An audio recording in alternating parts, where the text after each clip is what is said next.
El punto principal está en San Juan capítulo 5, verso 1. Quiero llegar a una idea. Como antecedente está Génesis 1, 27 y 28. Y algunos que les menciono como referencia, yo se los voy mencionando. Hay una expresión que da Pablo en la carta a los Corintios, en el capítulo 7, verso 15. Es un contexto, pero la expresión ahí es: a paz nos llamó Dios. Es una máxima esa. Esto es, Dios nos llama y nos mueve a la paz, que no a la discusión, no al pleito. Esto es, su palabra está allí como inspiración, que nos muevan a la paz, que nos muevan, que nos dejen en un estado de paz. La palabra de Dios nos hizo para construir una guerra, sin embargo, quien la ha utilizado para levantar una guerra. La palabra de Dios no se hizo para crear contienda o diferencia, al contrario, vino para acabar con contiendas, para establecer un referente, para poner una norma, si me permites decirlo de esa manera. Sin embargo, hay quien la utiliza para discusión, para pleito o para diferencia. El segmentar no es de Dios, es unidad. Dios tiene que ver con unidad, que toda familia esté unida, que toda comunidad sean uno, y estar unido no es estar junto. Junto es poner al lado del otro, eso es estar junto. Estar unido es ser uno. Sí, y la palabra de Dios tiene como propósito, eso es la expresión de Dios. Entonces, la palabra de Dios, repito, no es para pelear, no es para discutir, no es para diferencias. A veces caemos en expresiones muy conciliadoras, y bueno, ¿qué te dice a ti? ¿Y qué te dice a ti? ¿Y qué te dice a ti? ¿Y qué me dice? Porque la palabra nos dice a todos. No es cierto, perdón, pero la palabra no puede llevarnos a caminos diferentes. Hay un solo camino. El camino de la cruz no nos puede llevar a rumbos diferentes. Si después de reunirnos y leer su palabra salimos con rumbos diferentes, pues entonces no hay unidad. Sí, no imagino una familia donde el esposo a mí me dijo algo y la esposa a mí me dijo algo y el hijo me dijo algo y ya, pues todo el mundo conciliamos. Entonces yo no te digo nada, tú no me dices nada, tú contento, yo contento y ya, estamos en paz. No estamos en paz. Estamos en un mal acuerdo, tal vez, pero no perder de vista que la palabra de Dios nos lleva a la paz, nos mantiene en paz y nos lleva a la unidad. Sí, es cierto, en algún momento el Señor Jesús dijo: no vine a traer paz, y es una palabra, una expresión muy antagónica, ¿cómo me dices que el Rey de paz no viene a traer paz? Y hasta dice: vengo a traer contienda. ¿Cómo que contienda? Si vengo a enfrentar al Padre con el Hijo y el Hijo con... Oye, ¿a qué te refieres? Bueno, hay que verla muy bien en el contexto. De pronto hay que sacarnos de nuestra zona de comodidad, de nuestro propio particular pensamiento, ¿sí? Y nos vamos a enfrentar. Pero el enfrentamiento tiene como propósito salir de nuestra sinrazón, salir de nuestra propia y particular forma de pensar, donde yo estoy a gustito, así pienso yo, así piensas tú, yo no te digo nada, tú no me dices nada y todo el mundo contento. No, espérame, de pronto tiene que redarguir, o sea, presentar un nuevo argumento para conciliar. Finalmente sabes que ni yo estaba bien ni tú estabas bien. Entonces, hay una expresión ahí: a paz nos llamó Dios. Y la palabra de Dios es útil para enseñar, para instruir, para dejar una referencia, una guía que tiene como el propósito modelar. ¿De acuerdo? Bien. Una vez con ese antecedente de que todo lo que encontremos en la palabra de Dios tiene como propósito mantenernos en un estado de paz o llevarnos a una paz, la paz de Dios, quiero aclarar, hay una expresión ahí, Génesis capítulo 1, verso 27. Ya la hemos visto, y dice la expresión: y creó Dios al hombre a su imagen, a imagen de Dios lo creó, varón y hembra los creó.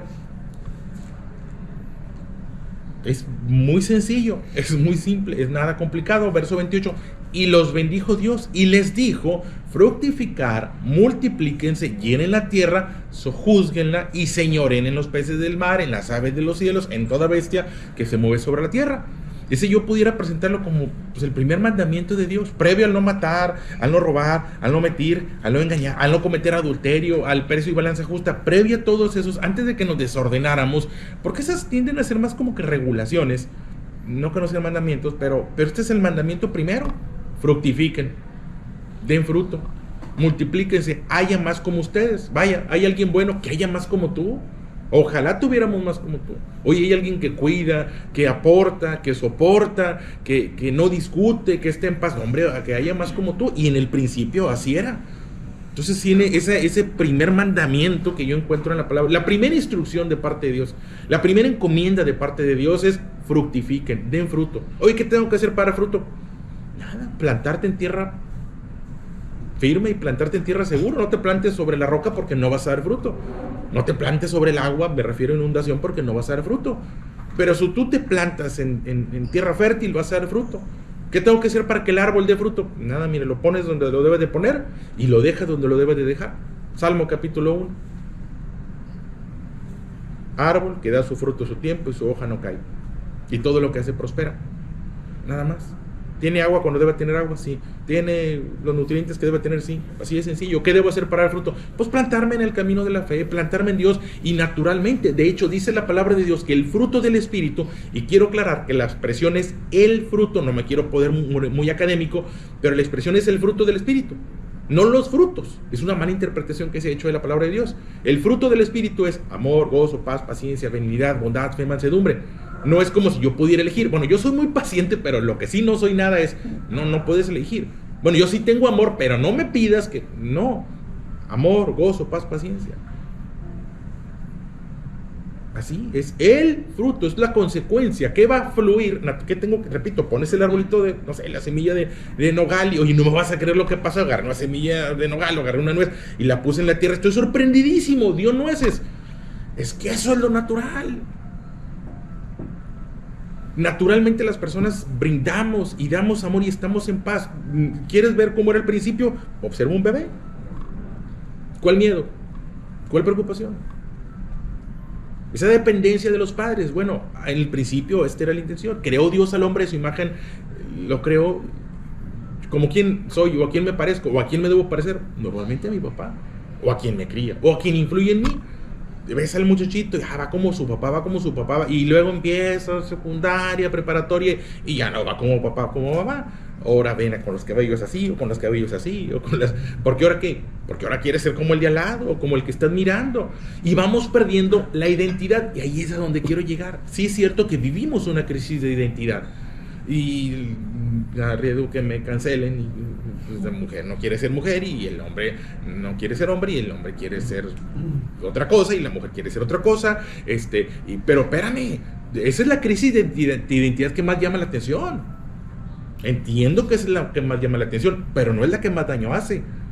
La primera identidad que se perdió fue esta: la imagen y semejanza de Dios. Esa fue la primera que se perdió.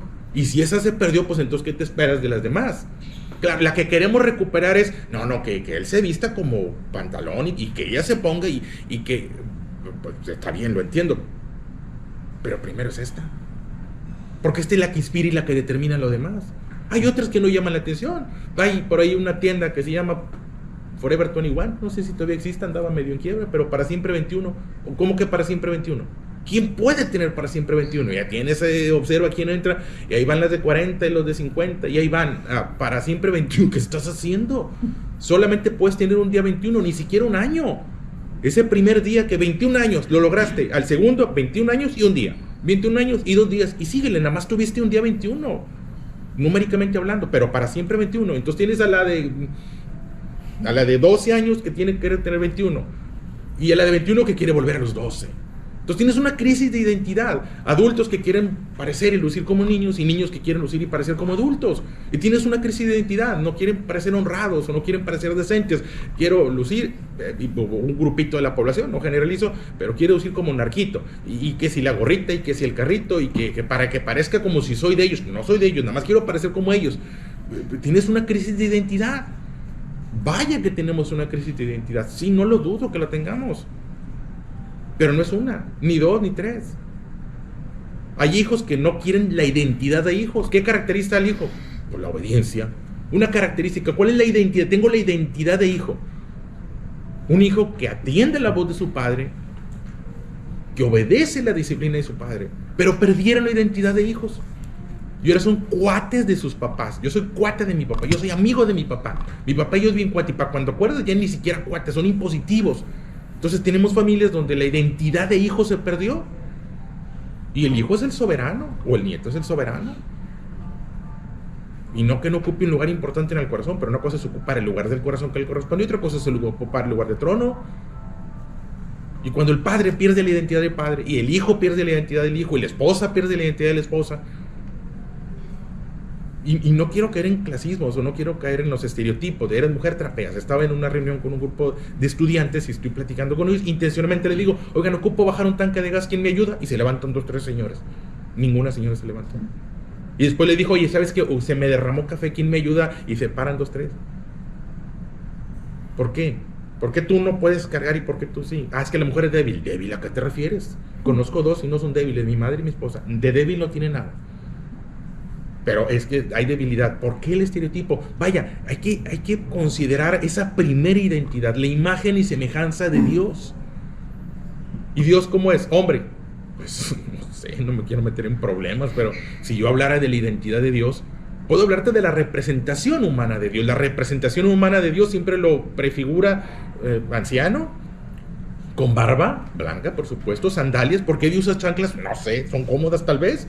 No sé, pero Dios usa chanclas. Y las representaciones que tenemos de Dios, sin faltarle respeto, son con chanclas. En ninguna parte de la Biblia dice que use chanclas. En ninguna parte de la Biblia dice que Dios tenga barba. Pero esa necesidad de darle una identidad, y nosotros le dimos esa identidad, no le hace que la palabra de Dios dice, y metiéndome en complicaciones, que dice delante de Dios ni varón ni hembra. O sea, y no lo dice en mal plan. Nosotros creamos estereotipos y nosotros creamos etiquetas. Y después, cuando alguien no encaja en nuestra etiqueta, nos incomoda. Sí tenemos una crisis de identidad. Pero la primer crisis de identidad que tenemos es esta. Y creó Dios al hombre, a imagen de Dios lo creó. Esa imagen y semejanza de Dios que se ha ido perdiendo, que se perdió desde el Edén y que nos invita y nos anima a recuperarla. ¿Qué fue con Adán y Eva? Pues perdieron la identidad de hijos. Esto es un hijo que obedece a su padre y ya no querían ser hijos que obedecían a su padre. ¿Qué identidad querían tomar? Ante la tentación, vas a ser como Dios y vas a ser igual a Dios y vas a ser superior a Dios. Y entonces pierden o abandonan esa identidad para tomar otra identidad. Sí hay una crisis de identidad. Pero las demás son consecuencias de esa primera crisis. Esa es la primera. Esa es la que se perdió y esa es la que debemos promover. Ahora, sí dice la palabra de Dios que si alguno está en Cristo, nueva criatura es y las cosas viejas pasaron, pero algunos no están en Cristo. Y lo que tenemos, y lo dije con cuidado, tenemos, no imposición, pero sí como tarea, porque nos la deja nuestro Padre o Jesús, es pues la prédica y la enseñanza. Para que ahora sí, el que está en Cristo, nueva criatura es y las cosas viejas pasaron. Esa crisis de identidad pase. Esas otras identidades que tomaron pasen y todas sean hechas nuevas. Bueno, pero si no está en Cristo, no está. Y vaya que tenemos un mundo y una sociedad que no está en Cristo y que hace pues lo que espera o lo que puede. Que no han dejado las cosas viejas. Vaya, si de pronto nosotros mismos no hemos dejado las cosas viejas, no hemos dejado el pleito, la discusión, el grito, no hemos dejado el autoritarismo, pues espérame, ¿qué ando haciendo? Si yo mismo no he recuperado esa primera identidad, previo a ocuparme de corregir las identidades de los demás, me voy a ocupar de yo recuperar la identidad, la primera identidad perdida, ser un hijo.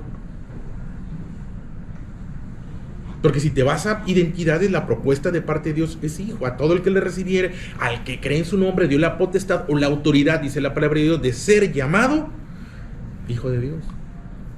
Y nosotros quitamos la identidad de hijo y empezamos a crear etiquetas. La palabra cristiano, la primera vez que se menciona, no es en los evangelios, no es en el Antiguo Testamento, ni es en los evangelios. La primera vez que se refiere a la palabra cristiano es un mote, es un sobrenombre, es una etiqueta que se nos pone en la época de Pablo. Y incluimos, yo soy cristiano. Espérame, previo a ser cristiano eres hijo. Y ya no soy cristiano, yo soy católico, ahora soy protestante, ahora soy anglicano, ahora soy testigo de Jehová, y ahora soy mormón, y ahora ya no sé qué carambas. Pues son etiquetas bonitas, pero la identidad primera y la identidad que se pierde es la de hijo de Dios. Y la identidad que debo recuperar o mantener o promover es la de hijo de Dios. ¿Qué sucede? Pues que a nuestro alrededor hay crisis de identidad, sí lo hay. Y la tarea es no que recuperen la identidad que yo creo que deben de recuperar, o que las redes sociales me promueven que incorpore. No le digan nada, respétalos. Quieres ser lo que quieras ser, quieres ser un árbol, que sea un árbol, y quieres ser un pájaro, y que sea un pájaro, y quieres ser esto y que sea, y ahora bueno, pues no eres un árbol, no eres un perro, espérame, mi tarea es esta. recuperar la identidad de hijo y promover o presentar la identidad de hijo. Porque ahora sí, cuando alguien se concilie con su Creador, porque se trata de reconciliarnos con el Creador, estamos enemistados con Dios, estamos enemistados con el Hacedor. Cuando nos reconciliemos con Él, el Hacedor, el Creador, el Padre, habrá de darme la identidad primera. Una identidad donde ahora sí, cada quien va a obrar o debe obrar como corresponde. ¿Qué me corresponde? Pues párame, aquí soy hijo. Yo podré llegar al trabajo y en el trabajo le digo, oye, agarra el trapeador y ayúdame aquí. Pero si llego a la casa de mi mamá, ahí es otra historia. Ahí soy hijo. Allí soy hijo y ahí a mí me sigue correspondiendo. No, ya no, ma. Lo que pasa es que yo ya acá, allí soy hijo y si mi madre ocupa tortillas, son tortillas, no importa la edad que tenga ni la posición que yo tenga. Soy hijo obediente. Pero si voy perdiendo identidad, ¿cuál es el límite a la pérdida de identidad? ¿Cuál es el límite? No tengo la identidad de esposo y si no tengo la identidad de esposo no respeto, de acuerdo a lo que enseña la palabra de Dios. La palabra de Dios dice que el esposo trate con honor a su mujer, honrar a tu madre y a tu padre, pero también honrar a tu mujer. Es la identidad como hijo de Dios lo que me corresponde. Hay una situación que se da, un ejemplo complicado. San Juan capítulo 5, verso 1, se da una historia, no es una parábola. Después de estas cosas había una fiesta de los judíos y subió Jesús a Jerusalén. Y allí en Jerusalén, cerca de la puerta de las ovejas, un estanque llamando en hebreo Betesda, el cual tiene 5 pórticos, 5 puertas. En ese estanque, yacía una multitud, dice la expresión, una multitud, muchos enfermos, ciegos, cojos, paralíticos, que esperaban el movimiento del agua. Porque un ángel, no sé cómo, descendía de tiempo en tiempo al estanque y agitaba el agua, y el primero que descendía al estanque después del movimiento del agua quedaba sano de cualquier enfermedad que tuviese. Y había allí un hombre que hacía 38 años que estaba enfermo. Cuando Jesús lo vio acostado y supo que llevaba ya mucho tiempo así, le dijo: ¿quieres ser sano? Señor, le respondió el enfermo, no tengo quien me mete en el estanque cuando se agite el agua, y entre tanto que yo voy, otro desciende antes que yo. Jesús le dijo: levántate, toma tu lecho y anda. Y al instante aquel hombre fue sanado y tomó su lecho y anduvo, y era día de reposo aquel día. Aquí hay una persona necesitada, porque lo voy a poner en lo más simple, paralítico, no voy a ser muy específico. Hay una persona necesitada entre muchos necesitados y tenía su propia forma de creer. Es bien curioso porque no hay otra situación como esta en la Biblia.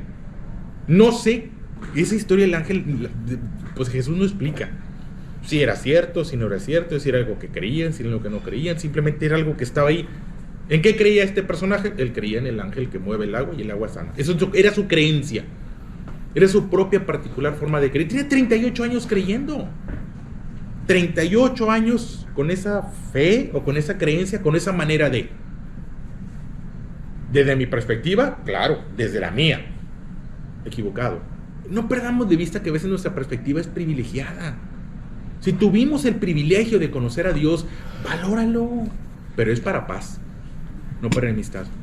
Si tienes el privilegio de haber encontrado la identidad de hijo, qué bueno, valóralo, dale gracias a Dios, pero es para paz, no es para discusión, porque luego sucede que desde mi propio privilegio de haberme reencontrado con Dios, de haber que ahora sé lo que es lo bueno y qué es lo malo, qué bueno, ahora lo sabes, antes no. Y como ahora sé qué es lo bueno y qué es lo malo, te voy a juzgar ante lo malo, te voy a señalar ante lo malo, te voy a atacar ante lo malo, te voy a hacer sentir mal ante lo malo. No, a paz nos llamó Dios, inicié diciendo eso. Y si tuve el privilegio de conocer y de saber o creer que sé lo que está bien o mal, no es para discusión. Yo desde mi propia perspectiva particular privilegiada, no, está bien mal, no me lo vas a creer. 38 años creyendo en el agua que se mueve y sufriendo porque pues te ha funcionado tu manera de creer. No. Y entonces, ¿por qué sigues creyendo en lo que no te ha funcionado? Pues no sé, pero sigue creyendo en lo que no le ha funcionado. Hoy te ha funcionado. Bebitas. ¿Te ha funcionado lo de la muerte? ¿Te ha funcionado tener una muerte ahí en la entrada de tu casa? ¿Te ha funcionado tener una muerte colgada aquí? No entiendo quién trae una muerte colgada aquí grandota. ¿Te ha funcionado lo de la muerte? Digo, ¿te ha dado resultados? ¿Te ha unido más a tu familia? ¿Te ha unido más a tus hijos? ¿Duermes en paz? ¿Te levantas en paz? ¿No te hace daño lo que comes? ¿Te ha funcionado? ¿Prospera? Porque como yo lo veo, pareciera, ¿te ha funcionado? Sin ofender a nadie, pero ¿te ha funcionado lastimarte la espalda cuando te ha funcionado? ¿Te ha funcionado desobedecer a tu madre? ¿Te ha funcionado irte de tu casa? ¿Te ha funcionado la infidelidad? Pues esa es tu manera de creer. ¿Te ha funcionado el que no tranza, no avanza? No sé. Bueno, aquí lo que me llama la atención es que el Señor Jesús no le critica su forma de creer. No lo regaña. Oye, ¿cómo se te ocurre? 38 años ahí. El personaje era un personaje complicado. Porque cuando dice que no tengo quien me meta, o en 38 años no has hecho un solo amigo que se preocupe por ti. Que cuando tengas necesidad vaya ahí a tu lado. Que cuando digas, oye, ocupo, sí, hombre, ¿cómo no? ¿Dónde estás? Voy, el mismo día voy a estar contigo. Es más, no ocupan ni decirle, en cuanto sabe que hay algo, va a llegar. Porque es tu amigo. En 38 años no había nadie allí. No le contestaban el teléfono. Es que no te contesta nadie, no. Bueno, como si yo lo hubiera... No, hombre, también, oye, no tienes amigos, pues ponte al ladito, ahí en la orillita, para que cuando... ahí nomás te avientas. No, ni eso. Pero Jesús no le dice lo que hizo mal. Pues es que también, oye, no te ganaste amigos, pero es que también no estás en la orillita, pero es que no critica su forma de creer. Y si me permites parafrasear, no critica su equivocada forma de creer. ¿Quién soy yo para criticar la forma de creer de alguien? Déjame demostrarte. El Señor Jesús le dice, bueno, ¿quieres ser sano? Nada más le preguntes, es que mira, ¿quieres ser sano, sí o no? Sí, sí quiero. Le dijo, levántate, toma tu lecho y anda. Lo sanó. El poder de Dios obraba en él y actuaba en él. Y el poder de Dios hizo la diferencia. Llegar a decirte lo que está mal y no darte una solución no es hacer el bien por nadie. Y aquí es donde no perdamos de vista que el poder de Dios puede actuar en nosotros. De verdad. Puedes poner las manos sobre los enfermos y si es la voluntad de Dios, el enfermo va a sanar. Sí, es cierto que tenemos una crisis de identidad y podemos hacer la diferencia. Pero primero, tenemos que recuperar nuestra identidad. Ser hijos. Hijos que representan al Padre. Hijos que van con la autoridad del Padre. Pero me llama la atención que... ¿Quieres ser sano? ¿O te doy una lista de por qué no eres sano? ¿Quieres ser sano? Te doy una lista de por qué estás mal. Jesús no critica sus creencias. Y Jesús no critica su forma de pensar. Simplemente se compadeció y solucionó su necesidad. Y vaya que ahí nos deja un ejemplo. ¿Puedes ayudarlo? Hazlo. Sánalo. Simplemente sánalo. ¿No lo puedes sanar? No lo juzgues. No lo condenes. Haz oración por él. Me preocupa mucho tu crisis de identidad. Voy a orar por ti. Es lo mejor que puedo hacer. Voy a orar por ti para que encuentres la paz que necesitas, el sosiego que necesitas. Pero no te puedo sanar y no puedo hacer nada por ti y pues déjame, te juzgo o te condeno. Demuéstrale el poder de Dios. Demuéstrale con tu vida y testimonio el poder de Dios. Sí es cierto que tenemos una crisis de identidad. Sí es cierto que tenemos personas que están tomando decisiones que lastiman y que duelen. Pero señalarla no va a hacer la diferencia. En una ocasión llevan a una mujer con Jesús, y la historia seguramente la conocen. Llevan al Señor Jesús con una mujer que fue sorprendida en una situación de adulterio. Vaya, estaba haciendo un mal uso de su sexualidad, un uso irresponsable de su sexualidad, si quieres ponerlo en el contexto de lo que diríamos hoy. Para el caso de ella era una situación de adulterio. Para nuestro caso será que hay un hombre que busca a otros hombres, una mujer que busca a otra mujer, pues, también un mal uso. Sí, es un mal uso. Irresponsable. ¿De acuerdo? Se la llevan al Señor. Esta mujer fue sorprendida en una situación irresponsable. Apedréanla. ¿No le da su opinión? Porque no vino a condenar, vino a salvar lo que se había perdido. Y en ese sentido nosotros no vamos a condenar, vamos a salvar lo que se había perdido. Es todo. O sea, sí es cierto, yo reconozco que es un tema bien complejo y bien complicado, que tenemos una crisis de autoridad, pero no la vamos a solucionar con discusiones, ni con pleitos, ni agarrando partido. Gracias, Señor, porque yo no soy como estos. No. Jesús no llegó a darle su opinión de por qué estaba enfermo y por qué no sanaba. Yo no les voy a dar mi opinión. Mira, la palabra de Dios dice, ¿para qué? O sea, hoy tenemos eso. Hay una administración irresponsable, y ya sé que es lo fuerte lo que digo, pero irresponsable a la palabra de Dios. Graduaciones ves, lo siento, pero en las graduaciones llegan un grupo de señores con Nuevos Testamentos muy bonitos a regalárselos, un montón de muchachos desorientados, excitados por la graduación, y les ponemos la palabra de Dios. ¿Qué hacen con ella? La avientan, la botan, la tiran. Están maltratando a la palabra de Dios. Pues sí, pero yo los puse en la posición de que la maltrataran. Yo tomé lo que no debía tomar cuando no lo debía tomar y se lo puse en las manos de quien no tenía la capacidad de recibirlo. Y está mal. Yo lo puse en la posición. No era el momento adecuado para hacerlo. De igual manera, en mi Facebook publico: todos los afeminados no entrarán en el... Sí es cierto, es palabra de Dios. Sí es cierto que la palabra de Dios dice aquí, Pablo le escribe a los Corintios y les dice, pero no pierdas de vista que Pablo le está escribiendo a una iglesia. Es una carta para ser leída en la iglesia. Y yo agarro la carta que está hecha para ser leída en la iglesia y la voy y la leo fuera de la iglesia y me enemisto. A paz nos llamó Dios. Y la palabra de Dios no es para hacer diferencias o discusiones o pleitos o bandos. El bando de los testigos y de los mormones y los testigos y de los heterosexuales y de los no heterosexuales y de los monoparentales y de los... No sé para dónde hacerme. No. Buscé y encontré la gran cantidad de etiquetas que existen hoy para la familia extendida, la familia nuclear, la monoparental, es un contento. ¿En qué momento de una familia? Esto es una familia. Y lo convertimos en... Hay muchos tipos y variedades de familia. No es cierto, hay una sola. ¿Cuál? La que promueve el amor, la paz, la preocupación de los unos por los otros. Pero reinicio, pues en algún momento perdimos una identidad. Perdimos la identidad primera que viene en el primer libro de la Biblia, en el capítulo 1 de la Biblia. Génesis nos creó, nos hizo a su imagen y semejanza. Y primero se perdió la identidad de hijo de Dios. ¿Y qué esperas si perdió la identidad de hijo? ¿Qué esperas que sucediera? ¿Sí? Ante la crisis de identidad que tenemos, lo que nos toca es primero recuperar nosotros la identidad, mantener nosotros la identidad, y desde la identidad de hijo de Dios, con todo el amor, con toda la bondad, con toda la preocupación, con toda la empatía y la compasión, presentar la identidad de Dios. No la opinión fuera de contexto que lastima, que divide, que confronta.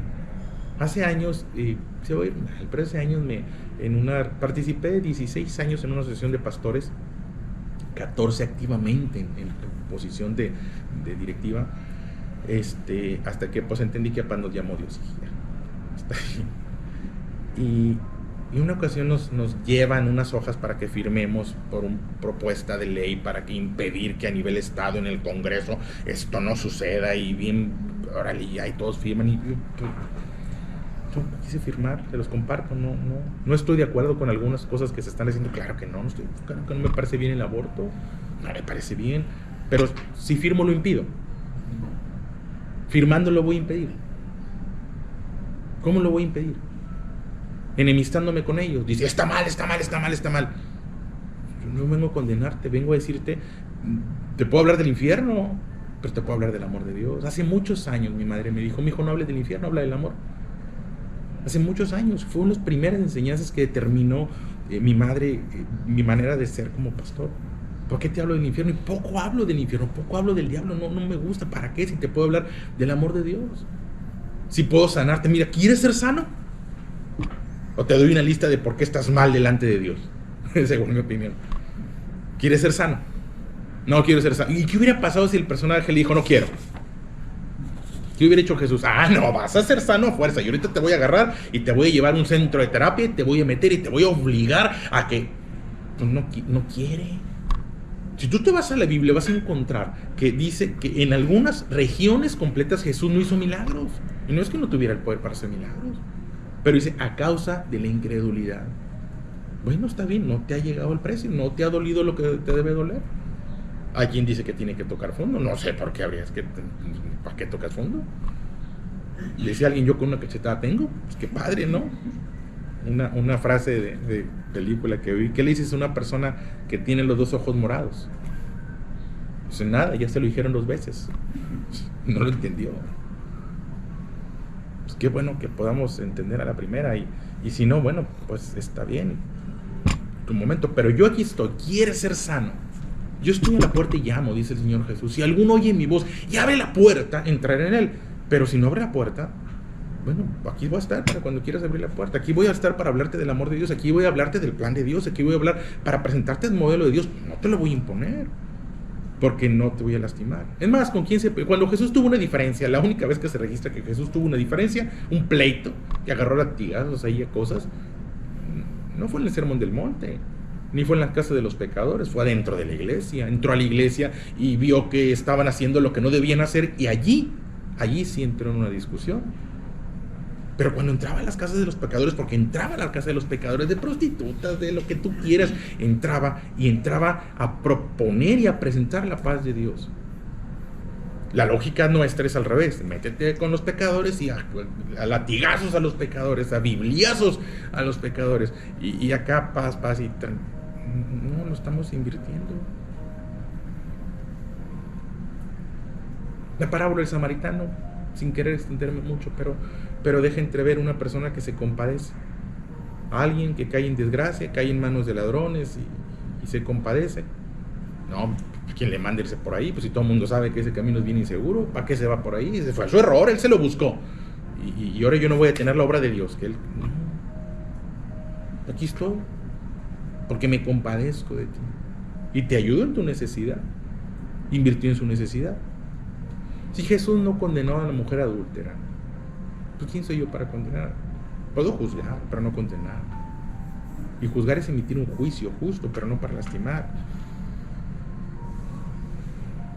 Sí es cierto que tenemos una crisis de identidad, yo lo sé, lo vivimos. Me preocupan los muchachos que están creciendo con una idea de pronto equivocada desde la perspectiva original. Pero si alguna oportunidad tenemos de hacerlo, es primero recuperar nuestra identidad. Primero ser nosotros imitadores de Jesús. Primero ser nosotros. Y ya desde esa identidad de hijo de Dios, ofrecer sanidad. Pero estar bien seguro que traes el poder de Dios. Y no lo digo para inseguridad, lo digo para seguridad. Estar bien seguro.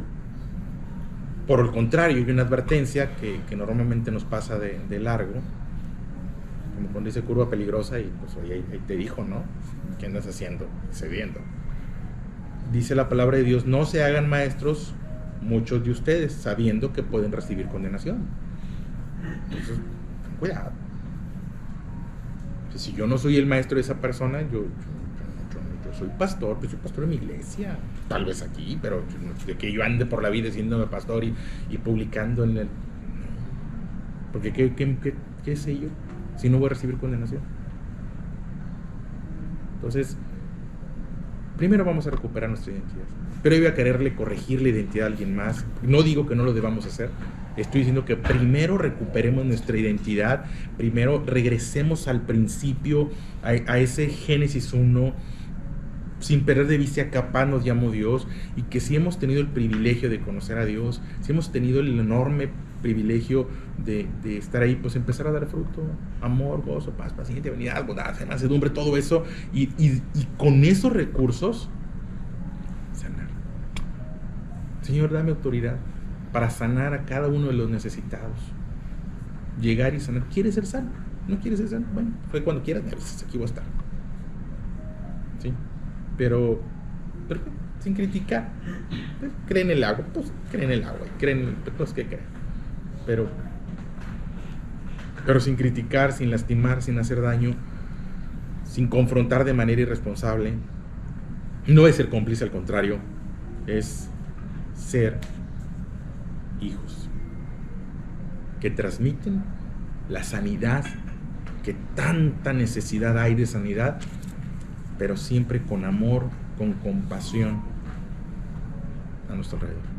Y creer que las identidades se recuperen, que nuestros hijos tengan la identidad de hijos, que nuestra esposa tenga la identidad de esposa, yo mismo tener la identidad de esposo, que mi madre tenga la identidad de madre, que mi padre tenga la identidad de madre, que vaya, que a mi alrededor se recuperen las identidades que Dios propone y dispone para nosotros, que no lastiman, que no hacen daño, que nos mantienen en paz. Se lo dejo de reflexión.